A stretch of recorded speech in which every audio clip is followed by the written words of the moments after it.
Bora para o nosso Fran Responde de hoje. E hoje a perguntinha vem totalmente conectada com uma dor grande das mães, que é o medo. Medo de que aconteça uma coisa ruim para o seu filho, medo de que aconteça o pior, medo que saia e não volte, medo que aconteça um acidente. E foi exatamente essa pergunta que veio para mim, com o pedido de falar sobre esse medo, né? A primeira coisa que é importante a gente entender é que, como mães, né? Eu também sou mãe aqui da Manu e do Lucas, é normal que a gente sinta medo. A gente tem medo que o filho sofra aí algum revés, né? A gente tem medo que o filho não tenha sucesso, que o filho não seja feliz. Então, vários medos aí nos acompanham, ou a grande maioria das mães, pelo menos, ao longo da nossa trajetória. O que é importante? Primeiro que a gente entenda o medo. Sempre que eu falo de medo aqui para vocês, eu sempre trago essa coisa do compreender o medo. Então entenda que o medo ele não precisa ser ruim, ele não precisa ser teu inimigo, desde que você o entenda de uma forma coerente. Então o medo ele é uma preocupação, ele é até um cuidado. Quando que ele nos faz mal? Ele nos faz mal quando ele começa a nos limitar. Ou, falando dos nossos filhos, quando nós começamos a limitar os nossos filhos em função do nosso medo, né? Aí sim a gente começa a ter um problema. Mas o que é muito importante que a gente entenda? Que o medo, ele vai ter a proporção que a gente dá. Então a gente precisa começar a pensar sobre qual é a real dimensão desse medo, ou quais são as probabilidades reais. Por exemplo, de repente o filho sempre sai à noite, vai pra balada, e talvez em um ano inteiro o filho foi e sempre voltou bem e tudo certo.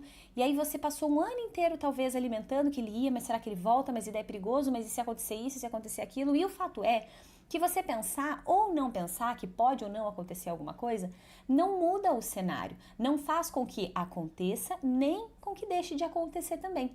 O problema é que, quando as probabilidades são muito pequenas, se a gente for pensar na real, quantos adolescentes saem, ou jovens, ou crianças, todos os dias, e quantas voltam muito bem? Então, para quantas acontece ali uma ou outra coisa que não é legal? Aí tô passando para números, tá? Então, a quantidade de gente que vai e volta bem, ela é infinitas vezes maior. O problema é que o nosso foco, ele tá no geral, naquilo que não é bom, naquilo que é preocupante, naquilo que é angustiante. Então, primeiro é importante que você tenha uma conversa franca com você.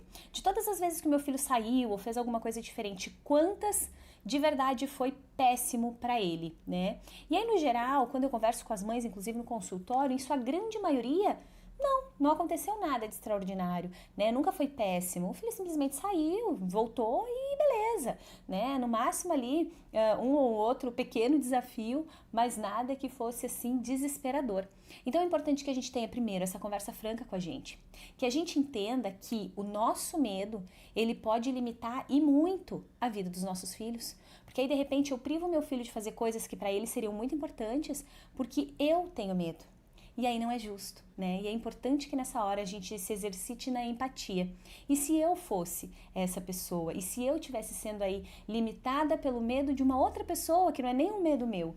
Claro que os filhos, dependendo da idade, né, às vezes até com uma idade muito avançada, eles vão ter alguns pensamentos que talvez naquele momento não estejam tão coerentes. Claro que é nosso papel auxiliar, pontuar, aconselhar, né, mas limitar pelo nosso medo, aí já fica bastante complicado. Então pensar sobre isso, trazer para o teu modo consciente é muito importante. Uma outra coisa fundamental, lembra que o teu cérebro não distingue real e imaginário.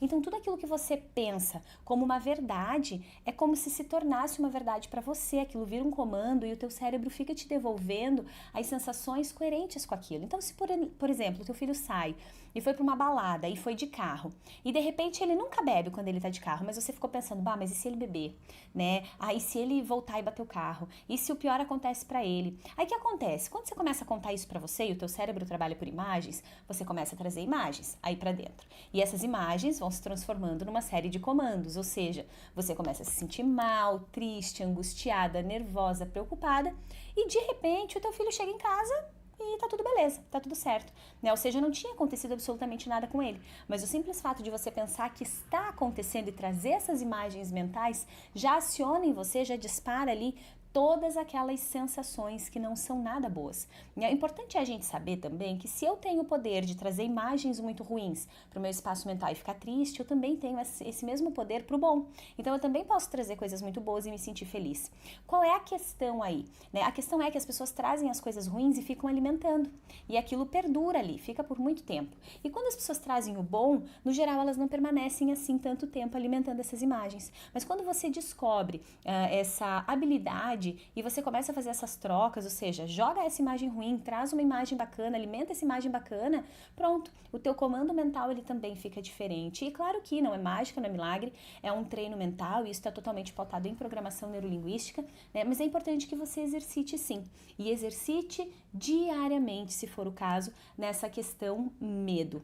Não significa que a gente vai ficar super livre do medo, o medo ele é importante, ele nos protege, ele nos salva aí de uma série de coisas que são muito desafiadoras. Ele só não pode estar em excesso, que é o excesso que te limita aí de fazer coisas que são muito importantes. Se exercitar na mudança de foco é fundamental, é mais ou menos essa troca de imagens, mas é assim, ó, você não pode alimentar o que você não quer que cresça. Então, se você não quer que o teu medo cresça, medo que o teu filho, enfim, tenha uma problemática muito grave, você não pode ficar alimentando isso também, porque se você fica alimentando, é isso que você vai ver, né? Lembra que eu já falei, se você já acompanha os meus vídeos aqui, eu já falei algumas vezes, aquilo que você escolhe focar é o que você vê. Então, se você foca no pior que pode acontecer, é só o que você vê. Aí, de repente, você vai ver todos os noticiários e você vai ver lá quantos jovens sofreram tal coisa. Aí você vai ver quantos que se acidentaram e quantos que brigaram e quantos que morreram, e aí você fica com o foco só nisso, e você esquece que, de novo, reforço, as probabilidades no geral, elas são pequenas, mas elas existem? Sim, elas existem, porque viver não é uma garantia, né? Nós não temos a menor noção nem de que nós podemos acordar amanhã.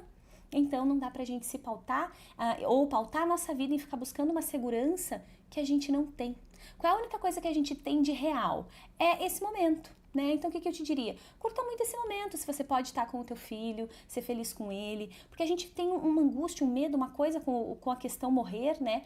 Mas quando a gente entende que o morrer ele é tão natural quanto o nascer, o viver, as coisas se abrandam. Não é que a gente fica feliz, mas a gente começa a entender sobre um outro aspecto, porque não tem para onde fugir, não tem como correr, não tem para onde escapar, né? Então, que a gente consiga compreender de uma forma mais leve e que a gente possa aproveitar sim, de uma forma muito positiva, o tempo que nos foi dado, né? O tempo que a gente tem aí com essas pessoas que a gente ama.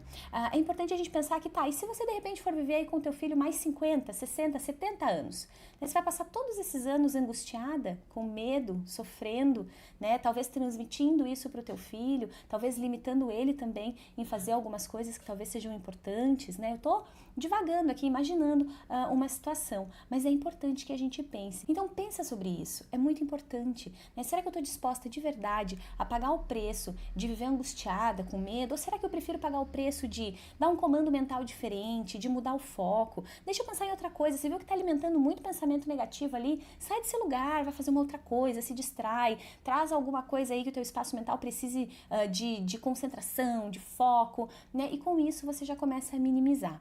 E quanto mais você vai treinando, porque tudo é um grande treino mental, então quanto mais você vai treinando, mais você vai desenvolvendo aí essa habilidade e mais segura você se sente. Agora, zero medo, infelizmente ou felizmente não vai acontecer, mas quando você entende e aprende a conviver com ele, fica menos doloroso, menos sofrido. Então se desenvolve aí nessa questão medo, lembrando que todo comando que você der e acreditar como verdade, teu cérebro vai ser obrigado a responder a ele. Então começa a dar aí uma comunicação mais efetiva para você. Acredita também na educação, na criação, nos valores que você transmitiu, né? Eu recebo muitas mães que vêm com esse medo e eu digo, confia no que você ensinou pro teu filho. Agora é a hora de você descobrir se você de verdade ensinou aquilo que estava coerente, né? E aí, claro que no meio do caminho você vai orientar, vai acolher, mas eles são pessoas que estão aí para construir as próprias histórias e não é justo,